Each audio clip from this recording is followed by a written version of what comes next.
for the Shop Report with Barbershop Jay.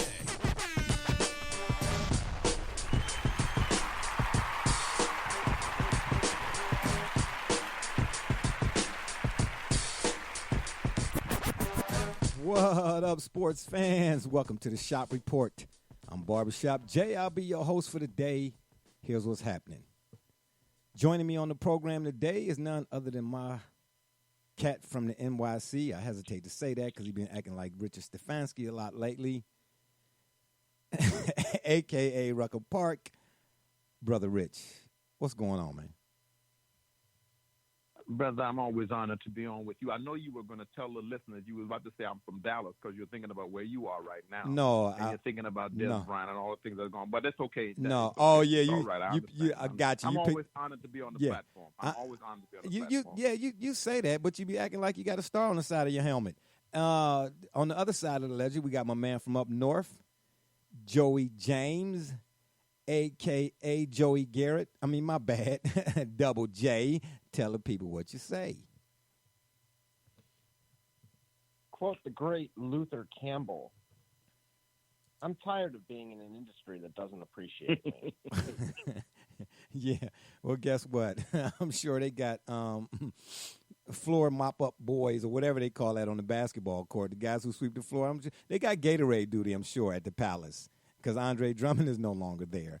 And then last but not least, we got my man from the CO alum bus, D. Gully. What the deal be? Everything's great down here, holding it down for you guys. Great to be back and on, and I know we got some stuff to talk about. I'm ready to get right to it. Okay, good deal. Now, before we get into our today's topics, I just wanted to point out to the folks that the number to call if you're up and around or you're out and about and want to give us a shout is area code 267-687-0026. Once again, that number is area code 267-687-0026. Now,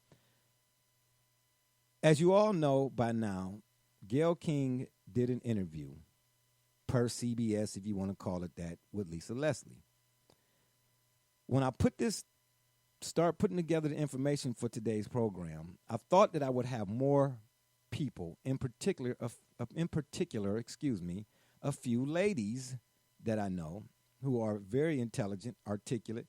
I thought they would come on the program because due to some comments in my Facebook thread in regards to Kobe Bryant, his passing, and what Gayle King said, actually, to be specific, there was a lot of backlash against the men for what the comments were made by men in response or in regards to Gayle King. So I said, you know what, let me get a few ladies on the program to get their perspective. And the ladies I had intended to have on, of course, like School on Monday, they got much class.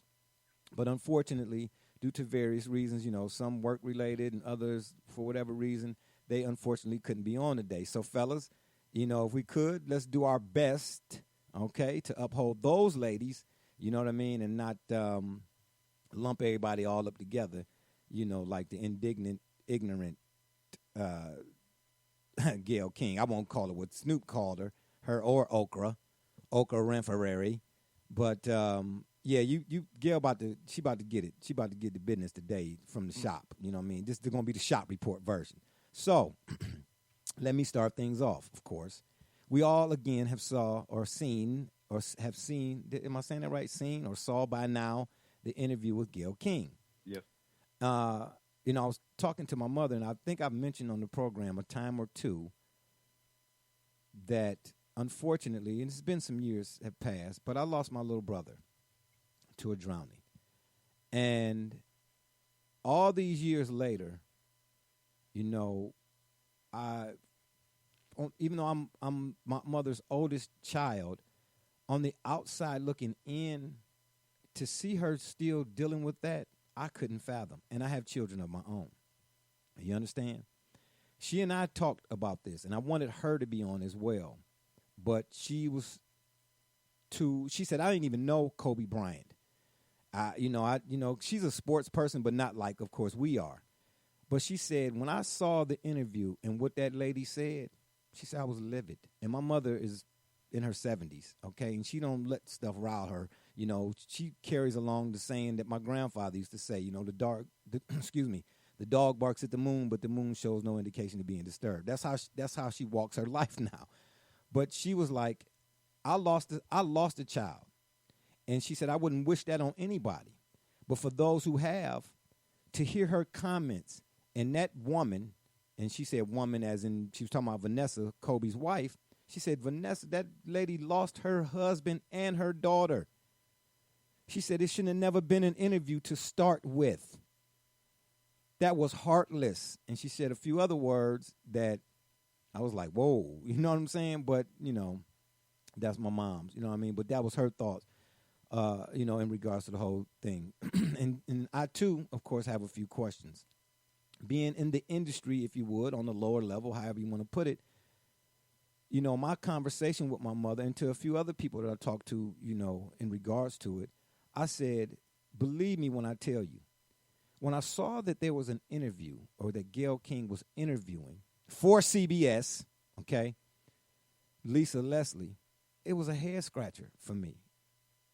And I'm like, no offense to Lisa, like, I mean, did she do something, you know, that just, I don't know. You know, I was like, why was she interviewing Lisa Leslie? You understand what I'm saying? Like, I'm thinking that she had did something, like she was maybe it was coming back to the league or something, you know, something groundbreaking, if you would. But no, I'm sitting there, I'm watching the interview, and I'm saying to myself, this was calculated. And then there were people in the Facebook thread, Double J, Gully, I know y'all saw them too. When people were going in on that portion of her asking Lisa about Vanessa Bryant's husband's indiscretions, which I thought was crass, to put it lightly, there were people going in like, y'all didn't listen to the interview in its entirety. Y'all should listen to the whole interview. And I'm saying to them, it shouldn't have been no interview. What you talking about entirety? Who wants to listen to the whole thing when it shouldn't have been a thing, period? The idea, whoever's idea this was, to come up with this and to interview Lisa Leslie, believe me when I tell you, anything and everything else in that interview that had nothing to do other than what she asked her about Kobe, that was all smoke and mirrors. It didn't have nothing to do with nothing. I book it. Do you understand? The whole purpose for her sitting down here was to get to ask about Kobe Bryant. And then for her to be persistent, Gayle was in it, was even more disgusting to me. Now, if you want to point out, if you want to have some discord or disfavor or disdain for the man, you know, because for the alleged rape or whatever the case may be, whatnot, you know what I mean? My question, or one of my questions is, not only why, again, would you bring this up, but I'm sure Vanessa was ecstatic to know that Gayle King was asking Lisa Leslie, let me say that again, about her husband's indiscretions. And then what about the children that are still living, that are still here, who did not know this part? And, you know, and why would they need to know that? Now they got to live with that too. You know, why? What was the point of it all? There was none. And before I continue, because there are a few other things I'd like to add, I'll start with you, Brother Rich. Please weigh in on this, because, again, I know that you saw this. I know you saw the interview. Well, unfortunately, I, like the rest of the world, actually saw this. And the issue here, as you pointed out to us very correctly, is why. Well, we know why. She was given an edict, an instruction, go and interview this woman, bring her in, and let's make sure that one of the elements that we discussed, we'll bring her in. She's a female, a well-known, very successful, very good basketball player. And she happens to be a woman. And so we bring her in, and we then put her in a very uncomfortable situation because we don't respect her either, but we have an aim. I was taught that when you do an interview, the person who is interviewing you, they have an aim. There's something they're reaching for, and they're reaching for that particular thing long before you even get into the chair. And so we saw what they were reaching for. They were reaching for the ability to go for some low-hanging, dirty fruit to expose what they thought was some malfeasance on behalf of Kobe Bryant, when in fact and indeed, Kobe Bryant was never charged with any rape. Kobe Bryant did not rape anyone, and Kobe Bryant committed no sexual assault. Kobe Bryant had at his own, and let's say what he said. He never said he raped anybody. Kobe said off the rip, yes, I did something wrong based on the relationship I had with my wife, my marriage, I violated my vows, but I never raped anyone. And even when he was made to issue a statement saying that he now understands a deeper level of consent, that in no way took away from the fact that at the moment he engaged in whatever relationship took place. But nevertheless, why are we bringing this up now? Let me close on this point. Brother, I'll tell you this and all the listeners. We in this city of Los Angeles right now, this city is still in mourning. We found out today that Kobe, like the rest of the world, we found out in anticipation of waiting for the day of the funeral, the city is still in mourning, and then to find out that Kobe has already and his daughter have already been laid to rest. Remember now, Gayle King, this was an innocent little girl. No matter what you thought of her father, she's an innocent little child, a beautiful light, a star. That was the most tragic part of all of this. Kobe lived his life. He had a fantastic life, a full life, but that little girl had a bright future. Why would you sully her father and her reputation, as well as the other innocent and beautiful families who have suffered, who lost loved ones on that same flight? You threw all caution to the wind, and then when you try to roll it back, and then try to put it on CBS. When in fact you work for CBS and you know exactly what you did, but you didn't mention your own bosom buddy who's charged with worst crimes, and there's way more evidence on Harvey Weinstein than there ever was on Kobe Bryant. Exactly. Double J? Oh, but Double J, before you say anything, let me add this as well. Not only, again, was it his, Gianna, am I saying his daughter's name correctly? But there was a young lady in particular on Facebook who, when I made the comment, the lady just lost her husband and her daughter.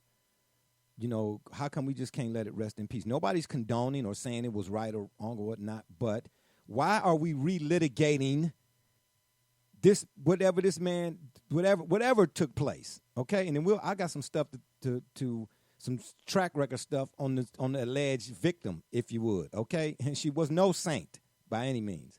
But why are we relitigating what this man, whatever happened that took place? Because here's the thing. Whatever he did, okay, and I've experienced this to certain degrees as well, is not who he was before he left here. Do you understand what I'm saying? People try to take whatever happened when and try to bring it to the forefront now as if though that's who you are. What he did is not who he was. Do you understand? And I'd like to see a show of hands of all the folks who done did some stuff or ain't did no stuff, or however you want to put that, who don't have no regrets about some they done did in their life. Who are you? You are a hypocrite. That's what you are. To point out this man's, at this time, to point out whatever this man did, and then don't know the full story is my thing. You see what I mean? And the young lady tried to say to me when I mentioned about his daughter passing, she said, well, and I forget the term or the word she used, but basically, in this instance, because he's the celebrity, we can separate him from his daughter. Are you serious? Are you serious? Okay, yeah, stop talking to me. Do you understand what I'm trying to tell you? Y'all, and again, they kept going on and on, trying to defend, especially, and Eric, and what's his name? Michael Dyson? Ain't that his name, Brother Rich? Eric Dyson? Eric Dyson. Yeah, he can kick rocks, too. Yeah, He going to come out talking about y'all going hard on Gayle King. Listen, you get what you asked for. And then let me say this, too, about CBS. That's how crooked they are. Like this show here, whether folk know it or not, there's preparation. I am in contact with Brother Rich, Double J, and anybody else that's thinking about being on, and Gully or whatnot, prior to the show, days before sometime, about the things that we're going to discuss. Now, we don't go over everything, but we still have to be in sync with one another. You understand? So, again, before this ever even came to the television, it was folks already discussing and planning how this was going to go down. So, for CBS to only highlight that portion of the interview, they had an angle too. But I expect that from them. Snakes. You understand? I did not expect that from her. I don't know that lady that well, or Oprah. I mean, just from watching. I mean, I'm not really into either one of them all like that. but I felt like she should have a little bit more integrity, if you would. And by you being the moderator, like in this case I am, or the host, if you would, you can I pick and choose what it is I'm going to say on here or not say or whatever the case may be. It's times when we be discussing it and I'm erasing stuff or scribbling stuff out as we going on the show or whatnot. Oh, I don't need to discuss that because Brother Rich already done touched on it without even realizing he touched on it. And we keep it moving. So before, this was calculated to the fullest, man. This was calculated to the fullest. So at the end of the day, whatever she got coming to her and keep coming to her, Snoop, I ain't mad at you. I'm not fond of the verbiage that he used, because even though I got disdain for her and her buddy Oprah, I still wouldn't have used the B's and all that kind of stuff, because I got mothers and daughters and sisters and so on and so forth. But I get where he was coming from. But at the end of the day, I hope all of y'all involved who put this thing together, I hope all of y'all get whatever, and I mean and I emphasize whatever you got coming to you. Hey, if you was on fire and I had to put it out, oh well. I'm just I'm just saying. Go ahead, Double J. Well, I'm going to start at a much more macro level here. If you look at the state of television, everything from the top of who really runs the programming, this shouldn't really come as a surprise. And also the level of stress they're under with simply being the last dinosaur to crumble of all of the industry. So it comes as no surprise to me that this was a ratings grab. Someone who is only rose to be a more central figure within the CBS world, because her former co-anchor and the former CBS chief executive were ousted. Why? Coincidentally, sexual misconduct. Conveniently, has not gone on record about who someone she's been seen in multiple photographs with her colleague or confidant, Oprah Winfrey, with one Harvey Weinstein, who had, 90 accusations of sexual misconduct. Mm-hmm. So let's start there.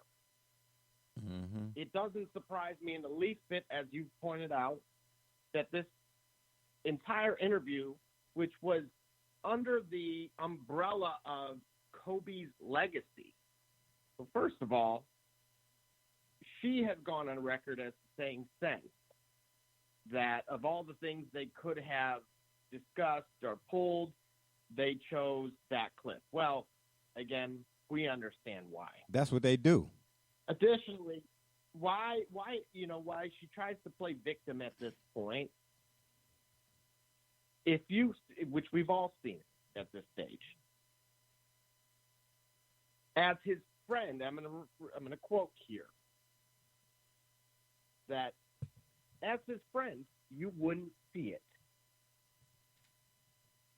Now, that is clearly subjective and also implies that she was very much in cahoots with what the origin or maybe the goal of that interview was. So I'm not going to believe what she's saying now because of the just the backlash, if you will. That's why she's apologizing, because of the backlash was so enormous, for lack of a better word or term. Continue. But I do want to point out this. He was never convicted of that. So I cannot and will not say that he was in any way, shape, or form. I want you. A quote-unquote rapist. Because that would be, again, legally speaking, not true. Additionally, there is a reason she settled. And then this is not to take away from all of the other women that go through and situations. Yeah, and legit situations is what I'm. You know what I mean? That's the difference here. You know what I mean? That's the difference. The legit ones, you know, they get it's cloudy now. Go ahead. I'm sorry. And as we pointed out, somebody like a Harvey Weinstein who deserves more conversation. I just find it astounding that where's the CBS interviews from those near to him? Why is it not Gayle King on the other side of this? Yeah, sitting in Lisa Leslie's chair, yeah. discussing how maybe as his friend she wouldn't see it. Yeah. Right. You know what else is interesting? The response from people on social media who were wanted to defend Gayle King, again, women, some, not all. Lisa Leslie, anybody that saw the interview should have took their cue from Lisa. If you look at her facial expressions, they were genuine, and her response was like, for the most part, like, why we talking about this? You understand what I'm saying? So I'm like, how y'all see if Lisa gave every whatever her response was, should have been everybody's response that saw the interview. Period. How do you see Lisa's reaction to it and be on Gayle's side at all? Gully? Unfortunately, the interview and the subject at hand is not specifically about Kobe Bryant. He's a means. Tragically, this incident in his career, in his life, is a means to an end. If you remember, shortly after news broke that he passed away in the crash, and that he and 8 other passengers lost their lives in the crash, one of the very first things that happened was there was a journalist that reposted an article about the incident in question. And they did it, and they would receive the same level of vitriol and the same level of anger and rage on her Twitter page and on phone calls and stuff like that. And she retreated to a position of, I didn't write the article, I reposted what someone else said. Okay, and they got the same, and they got these death threats and all that. All right, Gayle King got the same reaction when she probed that question. The point I'm making is this. There is a movement, a Me Too movement, a movement to help underscore just how pervasive sexual assault is and how it's understood and how it's always forgiven and apologized. And if it's an entertainer, people think they can get away with it. And this movement exists irrespective of any facts about any specific incidents by which they want to bring in and include into the movement. Basically, the bigger agenda was exposing the Snoop Dogg's reaction, and the apologist for Kobe Bryant has a means to try to say that the bigger issue is people are forgiving assault, forgiving this thing because of who it is, because it's a celebrity. That Kobe Bryant, the Kobe Bryants and the Harvey Weinsteins of the world are exactly alike, and that's not at all the case. But the point is, they wanted to bring up that idea. They wanted to make sure that manifests that into the forefront. That's why Gayle King made that probing question. That's why I think she was charged to make that probing question, because I think the agenda was to expose the culture behind apologizing away for sexual assault, irrespective of the fact that Kobe Bryant and what happened with him is separate from what happens from the popular name of the day, Harvey Weinstein. That's, I think, the point that a lot of people miss. And I think what happened also when Snoop Dogg attacked Gayle King the way he did, irrespective of the points he was making, the manner in which he did, that was what they wanted to expose. How people get angry and they feel worse for the people for the alleged assault, if you will, than the victim. Yeah, and I have to push back on that, Jay. Go ahead. Here's the pushback. Go ahead. Here's the pushback to that. Gully, and all the listeners, if you ask any family member or any one of us who are listening or has ever been on this line, who has ever been to prison, will tell you, I don't care what level of prison it is, black, white, red, yellow, brown, men in prison, the number one thing you are going to have a problem with in prison is if you are convicted for sexual assault, particularly of a minor. So no men of no race play sexual assault. We don't allow that in our community. No man looks at sexual assault. If Kobe Bryant sexually assaulted somebody, it would have tarnished his image in other men as well. The issue here is not sexual assault. And the issue of the Me Too movement has not been about sexual assault. Had it been about that, we could have gone along with that. We're not sexual assaulters here. This is a silly argument. Nobody's for sexual assault. What it is that unfortunately, some women have compromised themselves, and they have come back with the ability now to hide under an umbrella that is Me Too, which has sullied the water in real sexual assault cases. There are some real cases where women are really and have really dealt with that. There are women and girls. Brother Rich. Hold on, let him finish. Rich. Okay, I'm sorry. There are women and girls who are getting trafficked in Cleveland, Ohio, Los Angeles. I can take you to the quote-unquote stroll. You can take me to the way you are in Columbus. We can go to find the one in Detroit. We can find the one in Cleveland. How come we know that and these people care about Me Too and sexual assault and little girls are going to get trafficked tonight? Yeah, that's a good point. And I'll say this too. Let me say this right quick. I know a lady whose best friend dated Ernie Davis. And you all know Ernie's sister, right? Angela Davis. Okay? The same Ernie Davis that played with the Cleveland Browns, right? She tells me this story. And this is a woman now, okay, who was old enough back then. She was in her mid-20s or whatnot. You get what I'm saying? And we all know when Ernie Davis played, right?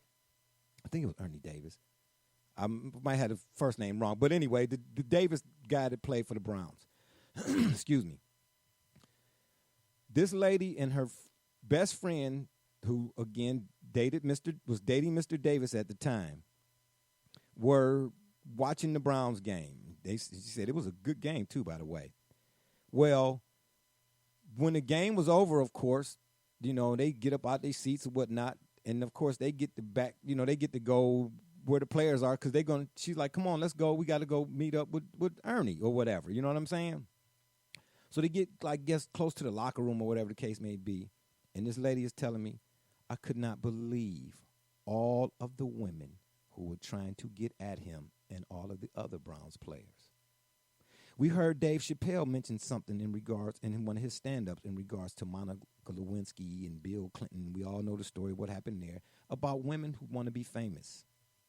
Right? There are women, not all, but plenty.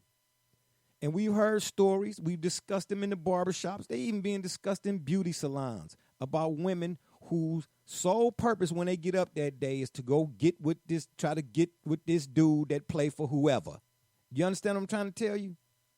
So, from my understanding, the young lady worked at the hotel. That's fine.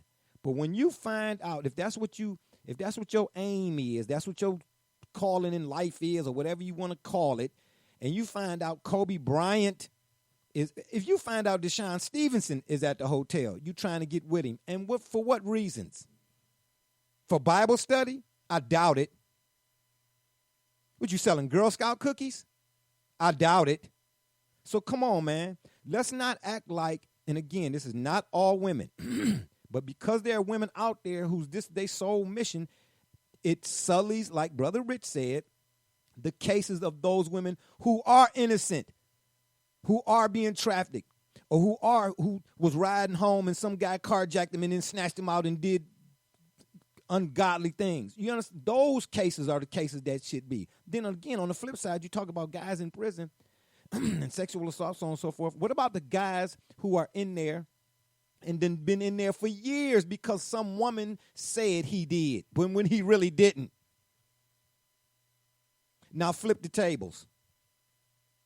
You think as a man that you're going to go into a police station and say some woman sexually assaulted me? What you think the reaction going to be? And that's not rhetorical. Gully, Double J, Brother Rich, what you think the reaction going to be? Will it be the same? Let me ask you this. Will Well, it be this? we know the societal reaction. Thank you. We're not. I'm glad somebody said that word. The societal. Because society has been conditioned to do what? Take her word for it right out the gate. But if I go in there and say that, they're going to look at me and laugh. Now, why is that the case? Help me out, somebody. I'm not making this up. We all read. We all can't. Go ahead, Brother Rich. Go ahead. Gully was going to say something with respect to what I was saying, and I'm interested in hearing what you had to say to that, Gully, because again, I want to make a point to everybody that's listening. This is not about covering for sexual assault.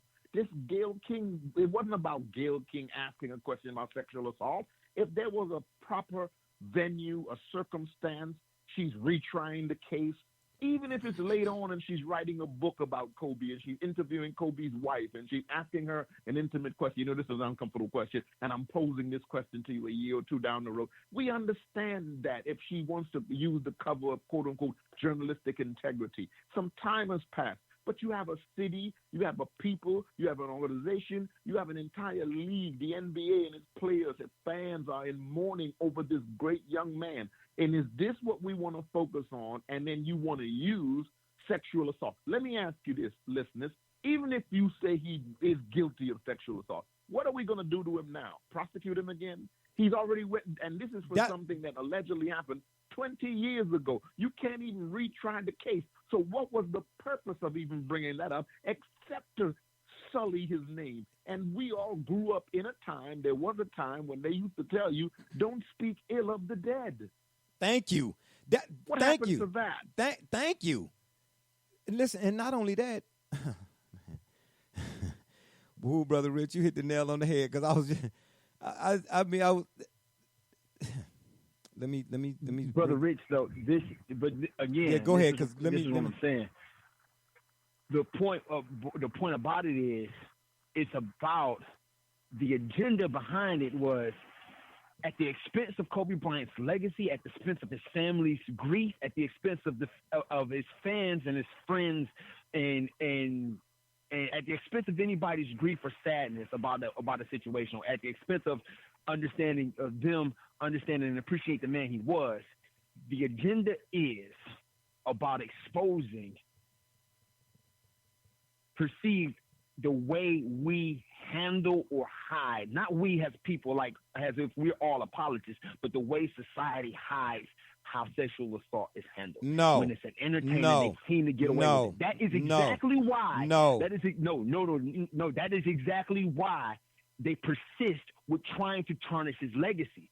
I don't agree at all with it. I'm telling you that Kobe Bryant, if we look at the semantics of the case, we know that this is not the same. These things, one of these things is not like the other. But the idea of it is, if it's sexual assault, there's a pervasive belief inside of society, inside of the Me Too movement, that if it's a sexual assault, women need to be believed, and they're not believed no matter who it is, no matter what it is, no matter how true it is. And at the expense of his legacy, they're going to continue to dig at this. Just because they want to underscore a point. This is what I mean. This is why this question came up. This is why it will continue to come up. This is why, in moments after he died, that journalist published that story. Okay, so let me ask you this then. Listen. Then she should have said something to him while he was still here. You're exactly right. Why she didn't do the interview while he was still alive? I'm telling you, you're exactly right. Well, okay, listen. If the whole idea was to drive the narrative and to not cover up for sexual assault or whatever, this was a punk. I can't even finish it. This attempt was. You're exactly right. It is definitely. It definitely is. This was a terrible time. This was a terrible time to try and re-like this cause or whatever the case may be. That you don't do that, and that man is dead. And listen, at the end of the day, right? Again, listen. Let's put Kobe Bryant aside for a minute. All I care about is the two little girls who was on that flight. If you don't have no regard for nobody else, have regard for them two little girls. This ain't the time to talk about the cause, and the cause is a legit one, but not now. What was your purpose for bringing up that and that man's indiscretions to Lisa Leslie, of all people, who don't know him personally? She just know him as a colleague. If you're going to ask his wife. The innocence of there's nothing more sacred on this earth than the innocence of a child.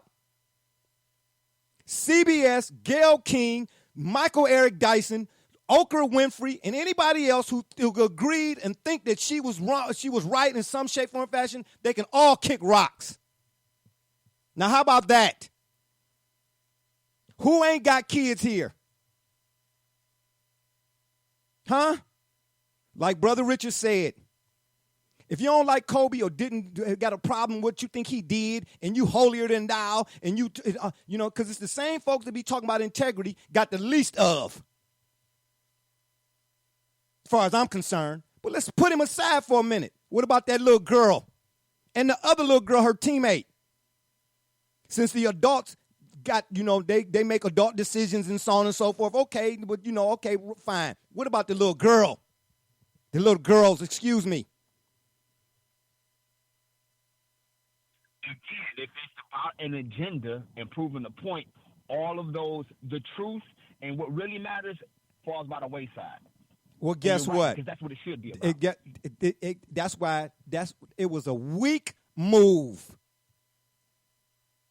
But see, because we live in a society where material is what's used to measure worth and where you at and what you are and who you, has become their God.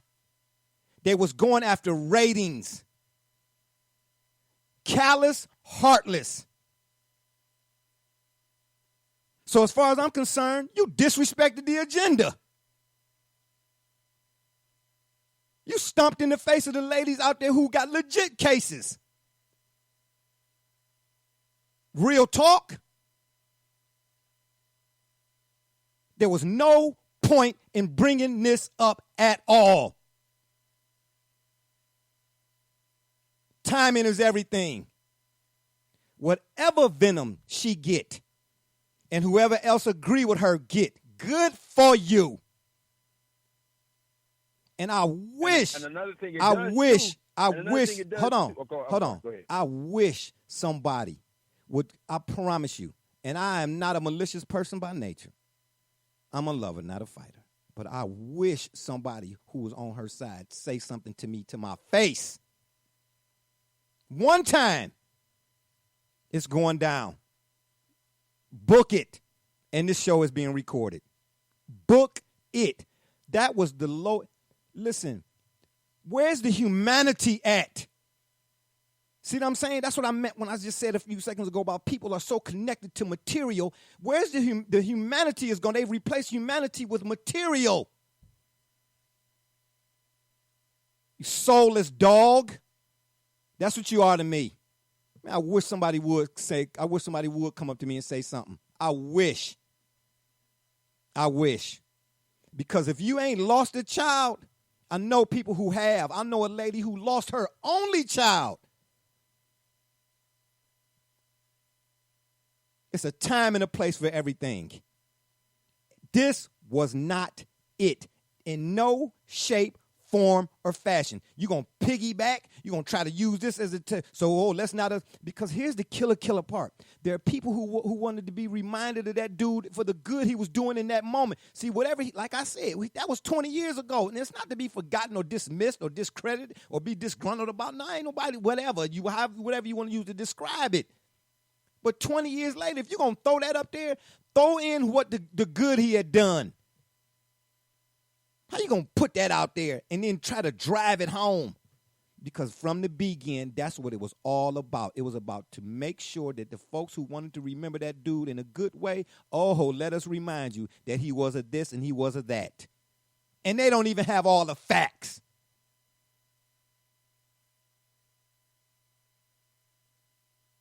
Soulless dog. Man, I'm telling you, boy, I'm telling you, this is the one time I would love. I would love to break the profanity rule, but I'm not. But again, let me reiterate. If you agree with Gayle King and Oprah Winfrey and Michael Eric Dyson, come holler at me. Come holler at me. Brother Rich and Double J can take over the show. Gully can too. It's cool with me. Come holler at me. Go ahead, Gully. What was you going to say?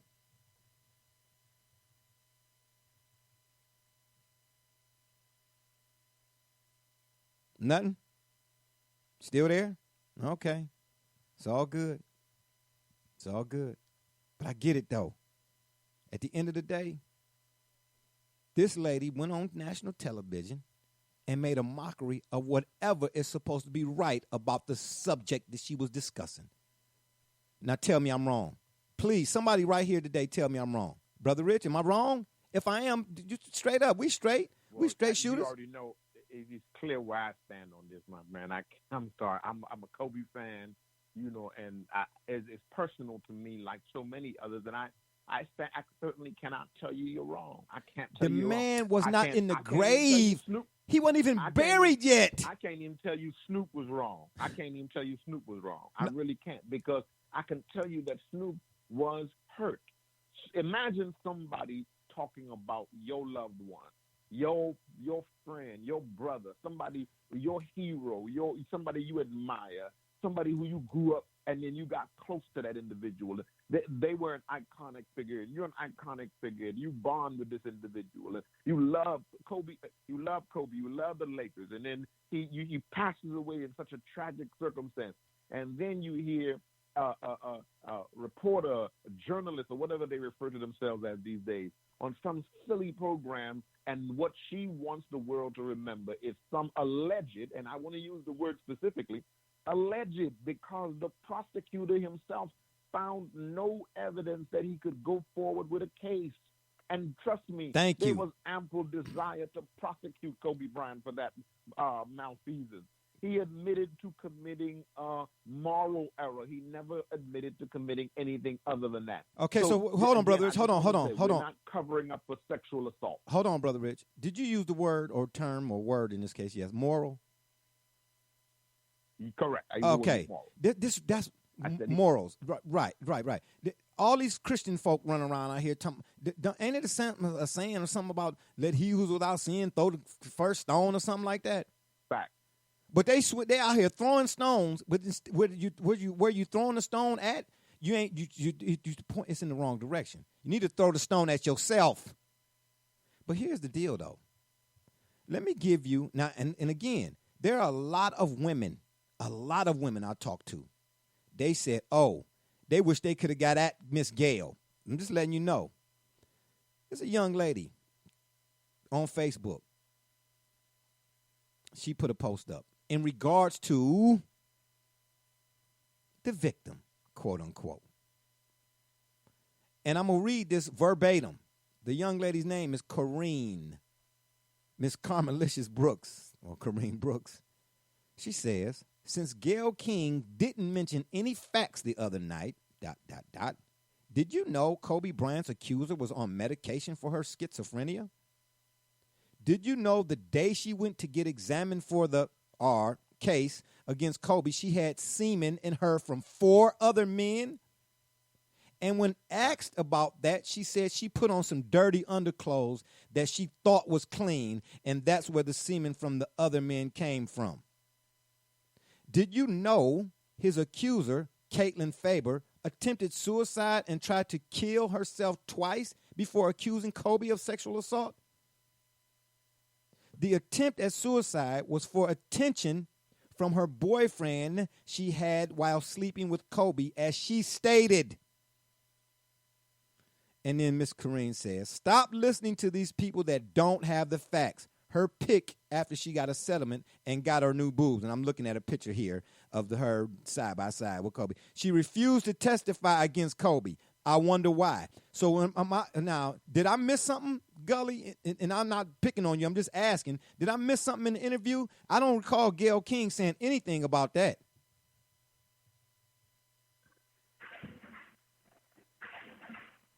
Are you still there? The point of it, well, again, right, the facts don't matter when there's an agenda. That's what I'm saying. Like, don't oh, yeah, of course. The idea of what I think what I think their agenda was. The facts don't matter to the agenda. The case doesn't matter to the agenda. The agenda was about exposing celebrities or entertainers or a patriarchal society for protecting men or protecting people who commit assaults. No, and protecting them even more because they entertainers, because they are beloved, because they are of a notoriety. Okay, That's what it was about. Okay, and but again, here's the deal, though. But Kobe Bryant's case was a poor example of that because, in fact, wasn't a sexual assault case. However, someone said that they were, and the accused is to be believed in the court of public opinion always. Right. Is the difference between the court of public opinion versus a regular court. But see, here's the deal, though. Let's stay on the word agenda for a second. We got a caller. I'll get to you in a second here. Stay on the word agenda. To me, the agenda was not the covering up of sexual assault or bringing to light, the men in the sexual assault thing, how you and Brother Richard worded it. The agenda was to sully Kobe's name. Because if the agenda was the whole thing about sexual assault, I'm getting feedback. Come on, help me out. Who? I'm sorry, I had to mute you, that caller. It was too much background. I hope you're still listening. I still got you on, but I'll bring you in, try to eliminate that background noise for me. The agenda, if the agenda was about the whole sexual assault thing or whatnot, then it was a one-sided agenda in that instance then, but her asking and then still trying to, see, for Gayle to ask and then Lisa look incredulous like, wow, where'd that come from? And then for her to keep pushing the issue, and then if I'm not mistaken, because I kind of was tuning in and tuning out because I couldn't believe it either. She asked Lisa, Gayle did something about you wouldn't understand. Help me out, Double J or Gully, somebody who recall, Brother Rich, somebody who recalls what Gayle said after Lisa was kind of like, wow. She said you wouldn't know or you wouldn't remember or something or another to that effect. My thing is the agenda, if it was supposed to be about not covering up sexual assault or however the case may be, it was one-sided. You didn't do that. She didn't do the agenda, the sexual assault agenda. She didn't do it no great service. She did it a disservice because she kept on Kobe Bryant. The agenda was about him from the begin, and about. Listen, anybody who wants to be reminded of Kobe in a good way, that's not going. We can't have that. That's what the agenda was. Now, in it was of course the sexual assault thing and the Me Too movement and all. Okay, but then again, bring his wife on, or have some interview. If that's the case, Gayle, then has Gayle ever done an interview on sexual assaults and so on? I don't know. Help me. Has she, Brother Rich? Double J? Absolutely not. Okay. R. Kelly. That's what you did. R. Kelly. Okay. You see what I'm saying? Okay. Well, we know what the agenda was really about. Carl, I'm going to try to bring you back in here. Yo. Okay, that's a little bit better. I'm at work right now. Oh, okay. This Doc, what it do, man? Holla at your boy. Yeah, we talking about the Kobe and the Gayle King and the interview and so on and so forth. I don't know if have you been listening? Yeah, I have. I was at work out there on the floor listening. I figured I'd call before it was too late. Okay, got you.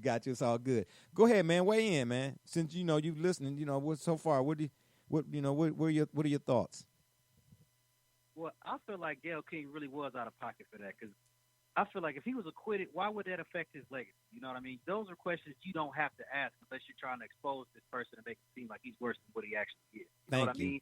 Like, this is Kobe Bryant we're talking about. I feel like the good he's done for kids in the community and for the game of basketball far outweighs that one rape case that he's had his entire career. You know what I mean? Like, you didn't have to ask that. What was the point of that? Like, this man is a fresh, hasn't even been dead a whole month yet, and you're already trying to tarnish his reputation. Yeah, I'm with you. I'm with you all day, man. That's why we're sitting here discussing. Yeah, you know what I mean? And I don't agree with it at all. And to Gully's point, they do. There are people who, because there was some discussion, at the job about that. That they said, yeah, talked about the Me Too movement and so on and so forth. And I'm not going to look. I got daughters, sisters, mothers, aunts. Hey, I'm not downplaying that at all. But the whole interview just stunk to high Helen. It just stunk. Yeah. You understand? I think you tried to ride in on the back. You wanted to make it seem like, oh, we don't want people to forget about, victims but come on now. Because in the part that make me say that, you got to commend Lisa Leslie too. Yeah, oh, no question. And see, that's what I'm saying. She handled that like a straight professional. And that was I said that. The country's reaction to the interview should have been synonymous or unanimous.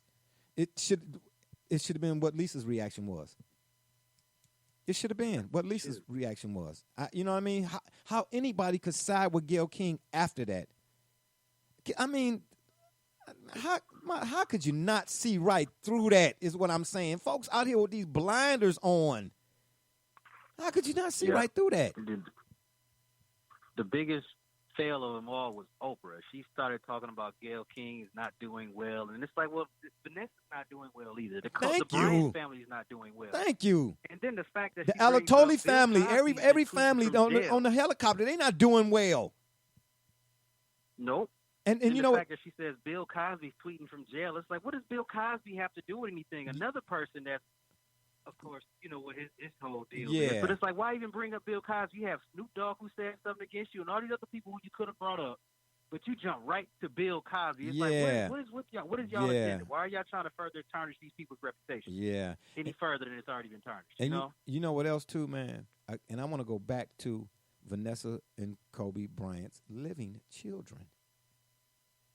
Now, I'm sure they're not in school right now, of course, given, what happened to their sister and their father. But at some point, they're going to go back to school, right? And even though their father was famous and their sister and so on and so forth, it's going to be some a-hole little kid who's being raised at home by Neanderthals. It's going to say something foul about some stuff they otherwise would not have known and that kids should not know. Get what I'm saying? Or am I wrong here? Double J, help me out, man. Help me out.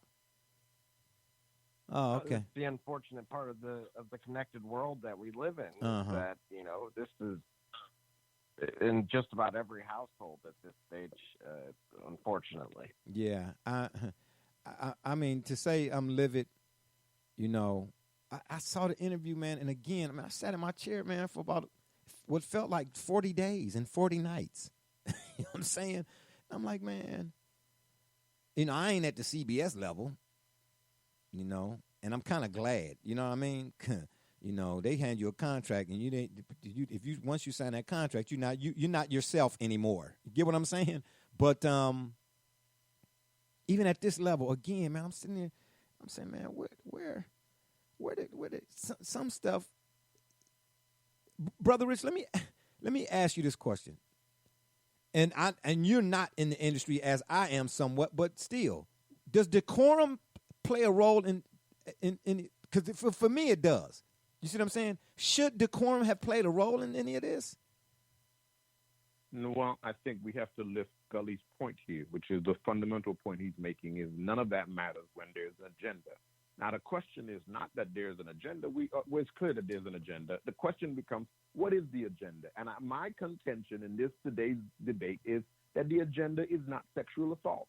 Sexual assault is not the agenda. The agenda is focusing on black men as the face of sexual assault, rape, aggressive, toxic, quote-unquote, masculinity, and using black women to do this, when in fact this is not a thing that is predominantly found in black men, but you have a society now that is able to point at Bill Cosby, point at Russell Simmons. So every week it's somebody else. Point at this one. Meanwhile, now you have, if we're dealing with sexual assault now, listen, if you just go pull up any cursory reading of what's going on or what transpired in the Harvey Weinstein case, the kinds of filthy, disgusting thing that man did to women. Now, mind you now, this is in a country where the president of the United States of America, the leader of this great nation, has himself openly spoken of women in such in derogatory terms. Thank way. you. Okay. Yeah, grab him by the. So Where's the interview with him? If we're really talking about sexual assault, then Oprah and Gayle need to be picketed in the White House. All these women need to set up shop in Washington, D.C., and then go after, make sure Harvey Weinstein is prosecuted, make sure Charlie Rose is prosecuted, make sure that so many others, and then if you want to line them up now and then point, and let me say this, and I want to say this, because, again, no one is making light of sexual assault. We all have mothers. No. Hopefully, we all have children, or maybe some of us have daughters. We have siblings. We have women in our lives that we care about. We may have a coworker that means something to us that may be a woman. It doesn't matter. So we have people that we care about. It's not an issue of man versus woman or woman versus man. And one of the things I have been taught is that women have been mistreated on the planet. Women are yelling out for equality and good treatment and better treatment by men around them who abuse them and misuse them. Those are things we really have to talk about. But the opportunity, and when we talk about it, in the arena in which we talk about it, is not cloaking it in an agenda and using some foolishness and then using a man who just perished along with others. It's different if Kobe had died by himself. But he perished along with his 9 souls were lost that day. Thank you. So if we just we're not even going to allow time for mourning before we get into the filth and the disease that is the lowest of scum human behavior. The agenda of sexual assault in this instant was used with ill intent. Fact. Period. As a woman, you disgrace me. Because you used it. You used a cause that you should be wholeheartedly championing. You used it. The intent was ill all the way ill. So, Double J, let me ask you at this juncture, going forward,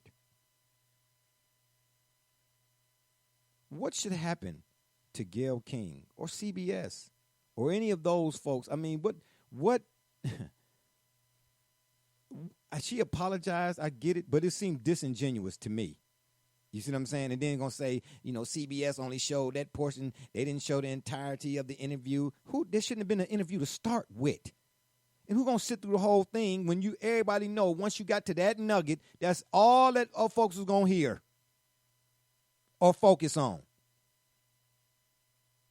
Going forward, Double J. Well, the unfortunate side of what we, the world that we live in is that, who's going to bear this burden is not the network who employs her. Of course. It's hers and hers alone. The beneficiary of all of this, good press, bad press, is that same struggling dinosaur of a network that we, the people, have began to distance ourselves from. Now, I can only make the recommendation that we continue to do so because we, the people, determine where our viewership goes. Exactly. Fact. Exactly. Good stuff. Yeah, man. I mean, again, and I just cannot say enough. If the agenda was about reminding folks about, the victims and the sexual assault, like Brother Richard said, everybody here shares the same sentiment. We are not dismissing the legit cases. But if the agenda was really about that, then why is it that the only cases I know of that have been on record, from a national standpoint that have been said and continue to be discussed are the Bill Cosby, the R. Kelly, and in this case, the Kobe Bryant. These three seem to have gotten the most response. But what about the Weinsteins and the Roethlisbergers and all them other folk? Like Brother Richard said, if it's really about the movement, then everybody that's going it's going to be so many people that need to be interviewed. It's going to be like a revolving door. But yet and still, we done only seen a select few that's on the minds and mouths, coming out the mouths of everybody. Now, why is that, Brother Rich? Or is it what's already understood need not be explained? But go ahead. Correct. I was going to say, well, again, it's what you always say. What's already understood need not be explained. Yeah. If you're up and around, you're out and about, you want to give us a shout, the number to call is area code 267-687-00. On another note, is that a Dallas thing? You got that? They came up in Dallas. That's how you're saying you. That's a Dallas. 267-687-0026. Yeah, you know what? I've been watching the Geico commercials. This is not a free plug for Geico, but I've been watching the Geico commercials with the woodchucks chucking wood. Those are the two. That's how you and Double J gonna be replaced with them two woodchucks, because they get it in. You know what I'm saying? They don't. You know what I'm saying? They don't be messing around. You know what I'm saying? Hey, you woodchucks, stop chucking wood. That's what. Yeah, I'm gonna get one of them to chuck some wood. Double J, you got something you want to say? Oh, I didn't think so. 267 is the area code. 687-0026 is the number. Okay. For our other topic, and now it seems like we might have a little bit more time than what I thought. Like I said, I had planned for, a few other folks to get in on this, but maybe not. That's fine too. I hope you all out there listening. Let's talk about this XFL. Double J, Brother Rich, did you watch any of the XFL? Absolutely not, sir. What? Oh, man, you can't say no cowboy nothing to me ever again. You didn't watch the XFL at all? Absolutely That's not. Disrespectful. Absolutely not. Oh, not one moment. Oh, and on a side note, did you see the Raiders' new helmets, the Las Vegas helmets? Now that's a fact. Oh, them suckers look sweet. Double J, did you see the XFL? No, did you see the Raiders' new helmets? I did. They look sweet, don't they? Absolutely, I should. Mm-hmm. Yeah, man, they look kind of slick. I like them helmets. Are they changing? Or is that just something somebody did just to, it's like a promotional thing or whatever? But are the Raiders really changing it? Not the whole color scheme. I guess so. Is it gonna be white and gold and black and mix or whatever? Oh, they're changing everything. Yeah, they're going all the way with it. Oh, they're really? Fact. Hey, brother. They're Rich. going with the whole Las Vegas Raiders thing. They're going with the whole revamp. Oh, well, guess who's gonna be over there? You know who's gonna be the signal caller over there, don't you? Nothing wrong with that. Tom Brady. I know. Yeah. I wouldn't be surprised. Yeah, and don't be surprised if you pull off a Joe Montana, i.e. Kansas City, okay? But he won't finish it this time, you know what I'm saying? Because Joe did get to the AFC Championship. Man, and I thought we was going to have my man Herm on, but unfortunately, I contacted him. He was like, oh, man, I knew it. I thought it was tomorrow, but he was on his way to go check out Brother Rich's boys and the Portland Trailblazers. He's checking out the New Orleans Pelicans. He said, man, I got to see Zion. I was like, man, I ain't mad at you, man. Do your thing, man. He was actually in the car. Somebody sees his value. He was, oh boy, here we go. He was actually in the car. But listen, but what did I say? I said the young dude balling. I can't be a purist and not be pure in my response or my outtake or my take or my assessment. See what I'm saying? Some of y'all just can't handle it. That's all right. It's all good. You know what I'm saying? Richard Stefanski. You know what I mean? You better be glad I ain't reading this letter, a message from Bernie Kosar, that is, to Browns fans. We'll do that next week. For sure, we're going to do that next week. It's going to be an excerpt from his book, Learning to Scramble, just to give y'all a heads up on the situation. But anyway, Double J, back to you about the XFL. You watched the XFL games. I'm sure you did, because you always double down. Who was your favorite? I ain't going to say favorite player. What was the best game from the inaugural? Not the inaugural, actually, because they were around once before, and I'll get to that in a second. But what was the best game, you think, from the first week of the XFL action? Well, first of all, the St. Louis game, specifically for me, that was echoed from the viewership as well. Again, I think oftentimes folks, when you get a second opportunity to do something, you tend to get it right. Is the quality, the product on the field? There were times where you realized, okay, that everyone was learning, and because there are some substantial differences in how the game's played, with certain rules, and but it was point out one, Double J. Change. Point out Point out a rule specifically for those who might have not had a chance to see it or, looking forward to the next game. So during the Bandits game, these guys, again, when you think of a traditional, delay of game, these guys basically could not get a field goal attempt off because of before the half. So, if that had happened in a general NFL game or even college football, people would have been livid. And you could tell that both the coaching staff as well as the kicker and everyone in between was the most pure moment of we didn't know that I've ever seen in professional sports of any kind. Yeah. And sometimes, it would have fit a Steve Sable NFL bloopers. Yeah, a real highlight film. Yeah, for sure. Brother Rich, I'll say this to you. You might want to check out, if you don't check out any other squad, check out the Houston Roughnecks. Man, They got a quarterback, man, P.J. Walker. That I know. Double J, you think some NFL teams, when they saw him play, what's the name of the L.A. team? Why did I say the Dragons? They're not the Dragons. What are they? L.A. what? Super Cats or something? Wildcats, Tiger Cats? I don't know. I wouldn't be able to. No, I was asking. Yeah, that's what I was asking Double J. Double J, what's the LA team? The Wildcats. The Wildcats. Excuse me. Yeah, Wildcats, Kitty Cats. I don't know.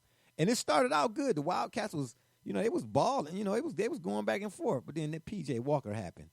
Man, Double J, did you get to see the Houston Roughnecks, LA Wildcats game? Any of it? Oh yeah, absolutely. Did you see how he was? I even went to YouTube and rewatched the highlights. Thank you, game. Brother Rich. You got to see the quarterback for the Houston Roughnecks. This dude is off the. He was, when I say balling, I mean balling with 45 L's, 27 I's, and 13 N's. Balling. Do you hear me? Okay. They showed some replays like after he had made a play. From the backside. Double J, how in the world did he get away from them defenders? How? It was unbelievable. And man, in the pass he threw to Nick Holley, and let me point out something about Nick Holley. The pass he threw to Nick Holley, man, was an NFL throw. Over the top of and the defense was excellent because it was a corner underneath and a safety over the top. How he threw the ball in, and that dude Holley came down with the catch. Unbelievable. Oh, the XFL is here to stay. And let me say this too right quick. I'm going to talk about Holley, but let me say I think the XFL, this is a resurgence, okay? The first version was, of course, a joint venture of for all the folks that out there that don't know, the WWE and NBC. It only lasted one season. That was 2001. That's when I liked it. And the rules were a little bit more skewed, Brother Rich. You know what I mean? You could just you could have whatever name you wanted on the back of the jersey. My favorite, favorite player was He Hate Me. Oh, and they hated him too because dude was pretty nice, man. You know what I'm saying? And then I forget the kickoff, the scrum or whatever it is. The rules were just wacky. It was just one of them things. It was football, but WWE style. It was just whatever. You know what I mean? Anything goes type of deal. This go around, it's a little bit more structured. You know what I mean? And you can tell they at least wanted to stay around because it's got some backing by. Is it who's backing it? Double J, ESPN. I know is one. Is the NFL behind this as well? Not to my knowledge, not yet. Yeah, I don't. It would not surprise me if they get on board in the future because it's not necessarily viewed right now as something that would truly be a competing venture yet. Yeah, because of just the difference in season. Yeah. I gotta feel. I just think it's gonna be. Again, I asked the question. Is it here to stay or is it gone tomorrow? I don't think so. I don't think it's the latter. I think it's the former. I think it's here to stay. But about Nick Holley, the receiver who caught that pass from P.J. Walker. P.J. Walker threw, how many touchdowns did he throw in that game? 5 or 6? I know it was 5. It may have been 6, but I know for a fact it was 5. Brother Rich, you got to go back and watch this dude's highlights, man. Go watch every touchdown. Okay. I'm telling you right now, if you eat whatever you eating, if you eating some popcorn, it's gonna fall out your mouth. You know what I'm saying? Because it's gonna be like, what? No, he didn't. But this, Oh, it's like that? oh man, this dude is nice. This dude is nice. But the Nick Holly guy, his receiver, or one of his receivers, that caught that pass in particular. You know, they do the sideline interview after a guy do a good play, you know, during a break or whatever, and the sideline reporter will be interviewing a guy right quick. Man, do you know, and see, when we talk about the love of the game, this is why I got all the respect in the world for football players, man, regardless of the level. Do you know this dude, not only did he have 2 ACL, MCL surgeries on both knees, but he broke his back. Broke his back, man, and was out there balling. See what I mean? How you go through all of that, man? And me, again, a person who had some knee surgeries. Oh, my gosh. I told y'all. After I did it the first time, man, I didn't want to see the word basketball. Don't even mention sport. You know, we fighting. And then I ended up doing it again 10 years later. Oh, I was done. I was done. But, you know, lo and behold, I'm here talking about it. But that's as far as I'm going with it. You know, my sons got me out in the backyard a time or two. But, you know, after one layup, I was like, oh, I need a 20. Matter of fact, make it 25. Not minutes, seconds, excuse me, but hours. You know what I'm saying? I need to go put some biofreeze on this baby. So for that dude to have 2 severe knee surgeries and broke his back and still be out there balling, man, salute.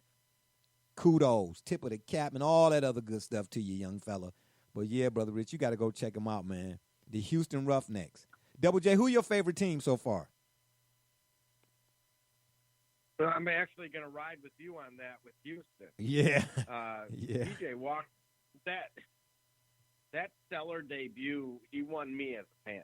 I'm trying to tell you. And he had 4 touchdowns in that game. But, you know, I thought it was 5. The combination, and that's the thing. I wasn't sure what to expect week 1. Yeah. My biggest takeaway is that everybody wins here. The fans win. Mm-hmm. These guys are getting an opportunity to make names for themselves again and have really a career resurgence and potentially even, you know, a career as a whole. There's really limitless potential with what can happen here because you don't have to pick and choose anymore. You don't have to be only a Browns fan, you know, and you have to have a disdain for the XFL. No, you can absolutely love an LA team, and also, you know, follow your traditional NFL team as well. Do you think it'll be more? I think they should add more teams, and soon. I think it'll happen. You know, I think at the top, you know, at the, you know, that executive level, they wanted to make sure that very much, I would call it an MLS approach.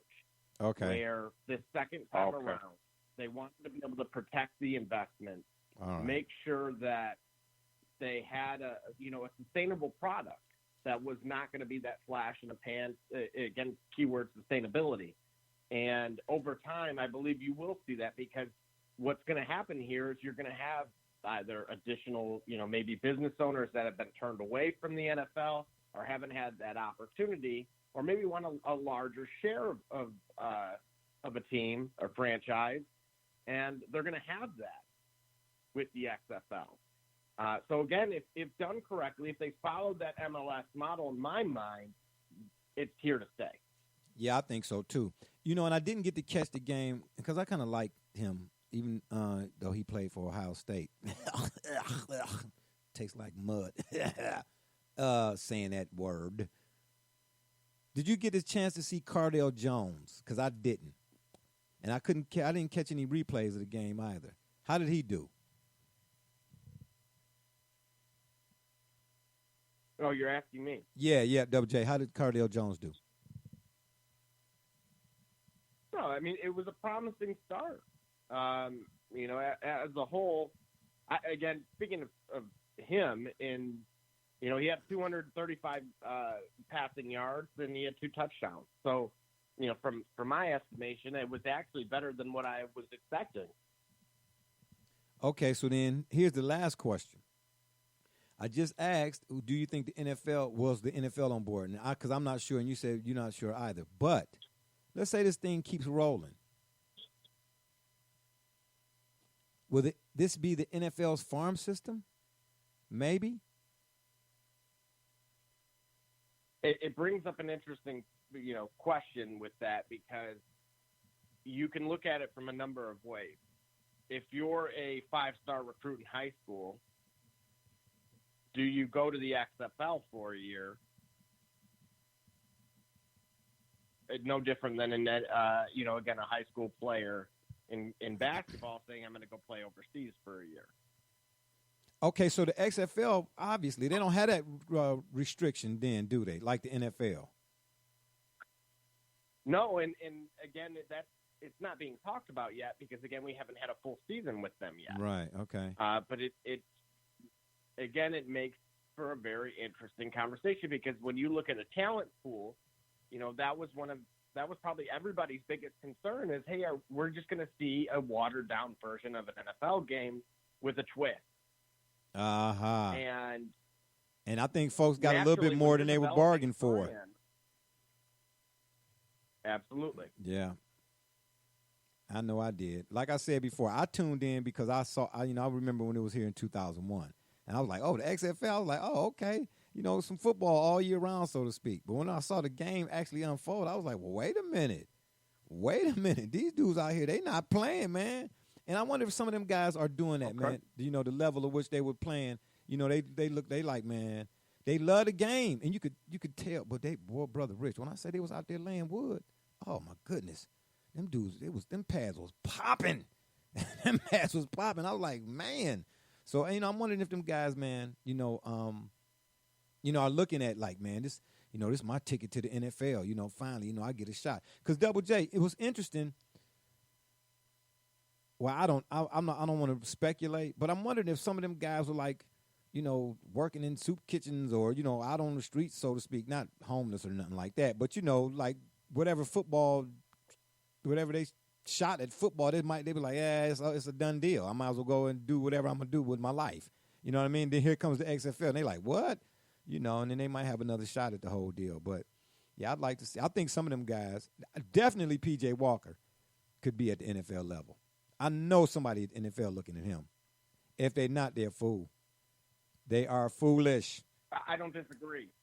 And, there's an entertainment level and element to this that I'm glad that it's almost a cherry on top. It's not something that's being really facetious or even just, being thrown at you. I'll give the example of Pat McAfee freaking out about a guy ruining a punt. Yeah, He called it the perfect punt. If you haven't seen it, definitely, it's worth taking a look at. Naturally, we all know Pat McAfee was a punter. Yeah. So again, he had a moment that you would have never, honestly, he would have lost his job if this was, on a Sunday night football game. Yeah. And he went off in the manner that he did. But it gets you, out of your traditional comfort zone of what we've known for just about our entire lifetime of what the game of football looks like. Yep. And that's why I think it can live on its own. I do too. Oh, no question. And Doc does want me to point out that Marquette King, speaking of the Raiders, and it was specifically his punt. So he's in there. He's in the XFL. Okay. And that was his punt that was ruined. Oh, really? Okay. Oh, you know what else is interesting, Brother Rich? This is what I think. This is another reason why I think you should check it out too. Not just the players and how they play. You get to hear the call from the coach. You ain't getting none of that. You get to hear the call from the coach. In other words, like you hear me talking to you now. You get to hear the play call. Yeah, you get to hear the play call. Okay. June Jones is the head coach for the Houston Roughnecks, and he was calling it like he did in his Atlanta days. Huh? I said, not necessarily. Did you see what happened when the quarterback? I can't remember which team, but it was just I was awestruck by this. I mean, like, look, we could go on and on. When the quarterback could not hear the call. That was the LA. That was the LA game. That was the Wildcats. Yeah, he was salty too. Kernal or whatever his name is. He was going off. He was like, I can't hear it. Brother Rich, man, you got to check it out, man. I'm telling you, man. I'm telling you. I think I'm definitely gonna do it at now. Yeah, I think it exceeded expectations. Now, but see, here's the thing though, Double J. A lot of people wasn't hip to it. So do you think they didn't really have any expectations? And that's why it may have exceeded expectations, if that makes any sense. Well, of course. Yeah. But I'm telling you, Brother Rich, you got to check it out, man. And but you know what, Double J, is one part of it I'm not too, because you get to hear the ref make the talking to the coach about whatever call was bad or whatnot. I don't want to hear from the ref. We got enough with refs, okay? Yeah, I don't want to hear from the ref about nothing. All I want to hear is that he got in the car and he went home and he got home safely. That's all I want to know about the ref. But during the game, I like the idea. Brother Rich, I'm telling you, man, June Jones was calling plays, man. And when he was calling plays, he was Okay. I'm like, what? They letting the coach, you can hear the coach. He's like, yeah, Z65 toss power trap or whatever it was. I'm like, oh snap, man! It just, yeah, I think it's here to stay. I do. You know what I mean? Plus, I'm a football junkie lightweight anyway. And here, I want to add on to that point that you made about if it, because the expectations were so low. Is that what that is not to take away from what we ultimately seen, and it's because of what we all witnessed that we're hooked on this thing. Yep. That we're going to tune back in, and yes. that's the stuff that's not going to get old or mundane, watered down. Yep. That's why this has staying power. Yep. As anything, if I'm the NFL, I would actually be concerned because oftentimes they always say it's not who does it first, it's who does it best. And I knew you was going to go there. I was thinking, go ahead, finish it, because I was thinking the same thing. Lightweight, yeah. Yeah. And you know what, Double J? You know what's interesting? Well, we know the NFL is well established, so, we're not jumping out the plane at 50,000 feet with no parachute here, but we are saying, we asking folks to do a little homework. Why do you think the NFL looks the way it does today, as opposed to many years ago? Remember now, the AFL was an upstart league. Remember that? Mm-hmm. Uh-huh. Yeah, you know who had a lot to do with that? The man from last name Hunt from Kansas City. He had a lot to do with, almost like the ABA, Brother Rich. You know what I mean? And then the AFL and the NFL, at some point, they eventually merged. Okay. You get what I'm saying? Listen, I think that's where you was going with that, ain't you, Double J? Sort of, kinda. You know what I mean? Like, this might be an upstart thing, but if they add a little more star power, I don't know. I ain't saying they're going to be what the NFL is, because the NFL is grandfathered in. They got a track record. We get it. But, hey, the track record ain't got nothing to do with viewership. You know what I'm saying? And a lot of folks done with the NFL. Numbers never lie. Yeah. And you could see that not just reflecting from the viewership, but also from the attendance. Exactly. Man, Brother Rich, I don't know what else to say, man. So it was well attended? Yes. Yes. Yes, it was probably about 55,000 more people than you see at a Miami Heat game. I know it's basketball, but during the playoffs. The first game of the XFL attendance was more than the Miami Heat in Game 7 with the Heatles. I'm just saying. I digressionize.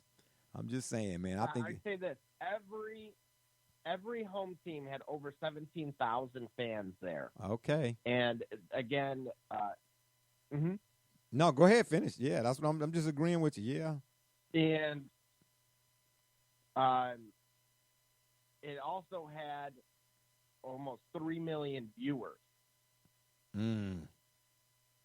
And, you know, I seen an article on that, some sort of post. People try to poo-poo on that, like, oh, that 3 million, oh, that ain't nothing. Don't get scared. Don't get scared. XFL is coming, baby. So do y'all have a team in Dallas? Y'all got a team in Dallas? They do. I wouldn't know. I'm a Houston Roughnecks fan. I'm just letting you know. PJ Walker. Book it. Well, I know you're a fan of. You're gonna be a fan of one of the teams in Texas. I understand that. No. I'm a fan of the Houston Roughnecks because of PJ Walker. You're not against. Well, it's better you're than gonna be against your Cowboys. Well, it's better than being a Browns fan right now. You know what I'm saying? Ain't one. Not nothing. necessarily. Oh yeah. Oh Yeah, it is. Yeah, it is. Listen, don't try to assuage whatever it is that you got your conflictions or convictions, or you know what I'm saying. Don't try to pass them off on me because the Browns are terrible. And now Baker Mayfield done been. You know, I ain't gonna even get off into the whole thing. Yeah, Brian Daboll is coming. He gonna be y'all's new offensive coordination. Be like, and you know this is the same guy that was with the Browns before. And you know why they let him go the first time, right? Why? You know, because he was wearing his socks on the wrong feet. I'm just saying. You know what I mean? Yeah. No, Bob. No, Brian. No, no, Brian. Stop. You know what? Next. I'm just saying. You worry about the Browns. That's what you do. Double J, you got something you want to say on that too, right quick? I didn't think so. Oh, and again, Brother Rich, to you, go Raiders. I'm loving the new uniforms. Yes, sir. And I've been speaking to Raiders since when? Why y'all trying to put me on a Cowboy or put me in a Cowboys bin? Look like you and Double J going to be in that Salvation Army kettle. Good stuff, fellas. And on that note, it's been fun, but we got to run. We appreciate y'all for listening. Don't forget to check us out right here on the Spreaker.com network. You go to Spreaker.com, of course, and in the search box, type in the Shop Report. Oh, and while you're there, please give us subscription, subscribe-able. We trying to get to iHeartRadio, y'all. Check us out. Or check us out on Facebook, Twitter, or wherever you listen to your favorite podcasts, and give us a follow. And then again, don't forget to subscribe to our YouTube channel, as well as dropping us your comments, suggestions via email, theshopreport365@gmail.com. And, of course, if that don't work, Google it. For my mans Be Rich, Double J, D Gully, Doc, and all those who follow and support us, we say thank you. Barbershop J, and you've been listening to the Shop Report. And remember, next time y'all want to know what's really going on, man, come to the shop. Walk-ins are always welcome. Holla.